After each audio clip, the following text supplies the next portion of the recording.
Hi, welcome to VRM A to Z channel. నేను Radha Muralidhar Rao. W for wellness లోకి enter అయిపోదాం రండి. ప్రతిరోజు 3 గంటల పాటు సూర్యరశ్మి శరీరానికి తగిలితే మహిళలకు బ్రెస్ట్ క్యాన్సర్స్ వచ్చే అవకాశాలు 50% తగ్గుతాయంటారు టొరంటో యూనివర్సిటీ రీసెర్చర్లు. సూర్యరశ్మిలో విటమిన్ డి ఉంటుందని, విటమిన్ డి క్యాన్సర్ రాకుండా కాపాడగలదని చెప్తున్నారు. ఏప్రిల్ నుంచి అక్టోబర్ నెల వరకు సుమారు 7 నెలల పాటు రోజుకి 3 గంటల చొప్పున వారానికి 21 గంట ఉదయపు నీరెండలో కూర్చుంటే చాలు ఎటువంటి క్యాన్సర్ ట్యూమర్ రాకుండా మంచి ఫలితాలనిస్తుందంటారు. మనం తీసుకునే ఆహారంలో విటమిన్ డి ఉన్నప్పటికీ శరీర చర్మం సుమారు 90% వరకు దానికి అవసరమైన విటమిన్ డిని సూర్యరశ్మి ద్వారా గ్రహిస్తుందని చెప్తున్నారు.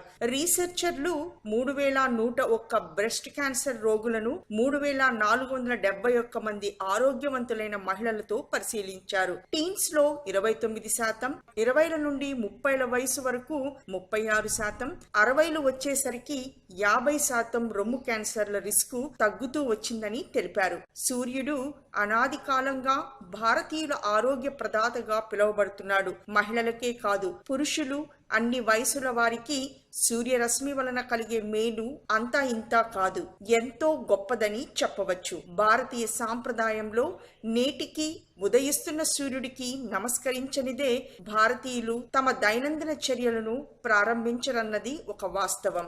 విన్నారు కదా. తరువాత మెటబాలిజం ప్రక్రియ మెరుగుపడాలంటే ఏం చేయాలో ఒకసారి చూద్దాం. శరీరంలో వచ్చే వ్యాధులన్నిటికీ కారణం జీర్ణ వ్యవస్థ సరిగ్గా లేకపోవటమే. దీనిని మెరుగుపరచాలంటే శరీరాన్ని ఒక పూట ఆహారం లేకుండా చేయటమేనంటారు పోషకాహార నిపుణులు. శరీరం మొత్తంలోకి జీర్ణ వ్యవస్థే అనేక సమస్యలకు గురవుతూ ఉంటుంది.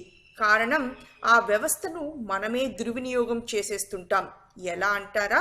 నెంబర్ 1, రసాయనాలు వేసి నిలువ ఉంచిన ఆహారాన్ని తినేసి శరీరంలో కృత్రిమ కణ విభజనకు దోహదం చేస్తాం. రెండవదిగా, రుచిగా ఉంటే అధికంగా భుజిస్తాం, రుచి లేకుంటే కావలసిన దానికంటే కూడా తక్కువే తింటాం. మూడవ విషయం, పార్టీలకు వెళితే తక్కువ టైంలో అనేక రకాల పదార్థాలు తినేసి జీర్ణశక్తికి తోడ్పడే ఎంజైమ్లకు అసౌకర్యం కలిగిస్తాం. అంతేకాదు, కలపకూడని పదార్థాలను కలిపేసి తినేస్తాం. ఉదాహరణకు, పాల ఉత్పత్తులను మాంసాహారంతో కలిపి లేదా పుల్లని పదార్థాలను పాలతో కలిపి, జంక్ ఫుడ్ ను శీతల పానీయాలతో కలిపి తినేస్తుంటాం. నాలుగవ విషయం, మన శరీరం యొక్క బయోక్లాక్ ఆదేశాల మేరకు జీర్ణక్రియలో అవసరమైన ఎంజైమ్లు రిలీజ్ అయినప్పటికీ మనకి సమయం ఉన్నప్పుడు తింటాం, సమయం లేనప్పుడు మానేయటం చేస్తాం. ఈ ఎంజైమ్లు లేకుంటే జీర్ణశక్తి కష్టమే. మరి పైన పేర్కొన్న టిప్స్ ఆచరిస్తూ మీకు ఇష్టమైన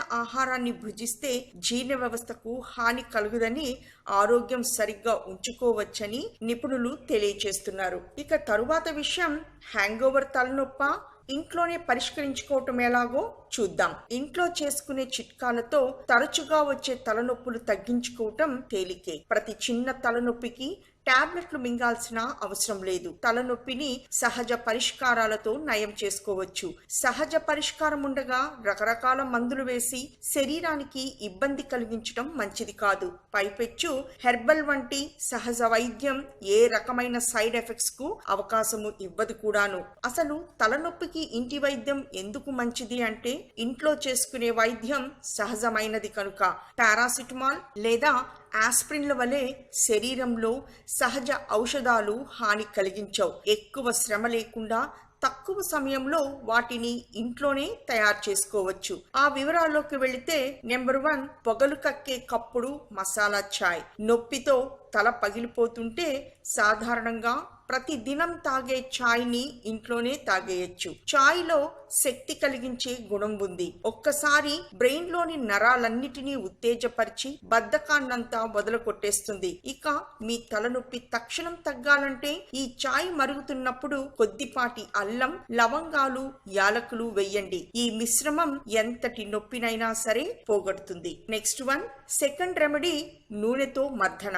తలనొప్పికి కారణం విపరీతమైన ఒత్తిడి అయితే అయితే వెంటనే నూనెతో తలంతా మర్దన చేయండి. నూనె ఏదైనా హెర్బల్ నూనె అయ్యుండి కొద్దిపాటి వేడి చేసినదైతే చాలు, వెంటనే రిలీఫ్ కలుగుతుంది. ఇక మూడవ టిప్, రాత్రిపూట లిక్కర్ తీసుకుంటే పొద్దునే హ్యాంగ్ ఓవర్ హెడేక్ వచ్చి పడిందా? అయితే ఒక గ్లాసుడు వేడి నీరు తీసుకోండి, అందులో ఒక నిమ్మకాయ పిండండి, కొద్దిపాటి షుగర్ లేదా ఉప్పు వేయండి, బాగా కలిపి కొద్దిగా తాగేసేయండి. ప్రతి 4 లేదా 5 గంటలకు ఒకసారి తాగితే చాలు. 2 లేదా 3 సార్లకు మీ హ్యాంగ్ ఓవర్ హెడేక్ గాయబ్. తలనొప్పులకు ఇంట్లో చేసుకునే చిట్కా వైద్యాలు వెంటనే పని చేయకపోవచ్చు, కానీ దీర్ఘకాలంలో ఇవే ప్రయోజనకరం సుమా. ఇక తరువాత విషయం, గ్యాస్ సమస్యను సృష్టించే ఆహార పదార్థాల వివరాలని ఒకసారి చూద్దాం. గ్యాస్ ఏర్పడడం అనేది నేటి రోజుల్లో అందరికీ ఒక కామన్ సమస్యగా మారింది. శరీరానికి సరిపడని ఆహార పదార్థాలు తినటం, సరి అయిన వేళలు పాటించకపోవటం, తినే పదార్థాలలో అసమతుల్యత మొదలైనవి పొట్టలో గ్యాస్ ఏర్పడి పొట్ట ఉబ్బరించడానికి దోవతీస్తున్నాయి. అందరికీ ఒకే రకమైన పదార్థాలు గ్యాస్ ని కలిగించవు. వ్యక్తుల శారీరక స్థితి, వారు చేసే శారీరక శ్రమ, ఆహార వేళలను బట్టి కూడా ఈ సమస్య ఏర్పడుతుంది. సాధారణంగా అందరికీ కామన్ గా గ్యాస్ ఉత్పత్తి చేసే ఆహార పదార్థాల చిట్టా ఒకసారి చూస్తే, నెంబర్ 1 బీన్స్, మష్రూమ్స్, యాపిల్స్, కొన్ని పప్పు ధాన్యాలు మొదలైన షుగర్ అధికంగా ఉండే ఆహారాలు మానవ శరీరం తేలికగా జీర్ణించుకోలేదు కనుక పొట్టలో గ్యాస్ ఏర్పడుతుంది. ఆ తరువాత రెండవ విషయం, చాలా మందికి పాల సంబంధిత ఉత్పత్తులు గ్యాస్ సమస్యల్ని తెస్తాయి. జీర్ణక్రియలో లాక్టోస్ సరిగ్గా జీర్ణం కాకపోతే పొట్ట ఉబ్బుతుంది. జున్ను, పాలు, గుడ్డు సొన మొదలైనవి ఎసిడిటీ కలిగిస్తాయి. ఇవి తిన్న గంట నుండి గంటన్నర లోపు తేడా గమనించవచ్చు. ఇక మూడవ విషయం, పిండి పదార్థాలు అధికంగా ఉండే బంగాళదుంప, మొక్కజొన్న, పిస్తా, గోధుమ తయారీలు, బ్రెడ్ మొదలైనవి కూడా గ్యాస్ సమస్యలనిస్తాయి. ఇక నాలుగో విషయం, ఇక పీచు పదార్థాల్లో అన్నీ కాదు కానీ కొన్ని గ్యాస్నిస్తాయి. పీచు పదార్థాలైన ఓట్ బ్రాన్, బీన్స్, గోధుమలు, కొన్ని పండ్లు కూడా ఎసిడిటీని ఇస్తాయి. దీనికి కారణం పీచు పదార్థాలు ఎలా తిన్నవి అలా పెద్ద పేగులోకి చేరుతాయి. ఇక ఐదో విషయం, జీర్ణక్రియకు అధిక సమయం తీసుకునే కొవ్వు పదార్థాలు కూడా గ్యాస్ ని కలిగిస్తాయి. ఇక ఆరో విషయం, తేలికగా జీర్ణం కాని చక్కెర రహిత పాల ఉత్పత్తులు సైతం గ్యాస్ ని ఇస్తాయి. పైన చెప్పుకున్న అన్ని రకాల తిండి పదార్థాలు సాధారణంగా గ్యాస్ సమస్యలని ఇస్తాయి కనుక వీటిని తీసుకున్నప్పుడు వెంటనే నీళ్ళల్లో కానీ మజ్జిగలో కానీ 1 స్పూను జీలకర్ర పొడి కానీ లేకపోతే వాము పొడి కానీ లేకపోతే సోంపు పొడి కానీ కలుపుకొని తీసుకున్నామంటే తీసుకున్న ఆహారము పులవకుండా త్వరగా జీర్ణమయ్యి గ్యాస్ ని కలిగించడం అనేది దాదాపుగా తగ్గిస్తుంది. ఇవే కాక మీ వ్యక్తిగత అనుభవంలో ఏదైనా ఆహారం గ్యాస్ కలిగిస్తుందేమో ఒకసారి గమనించండి. విన్నారు కదా? Thank you for listening. W for Wellness presented by VRM A to Z channel. Please don't forget subscribes, likes, comments and shares.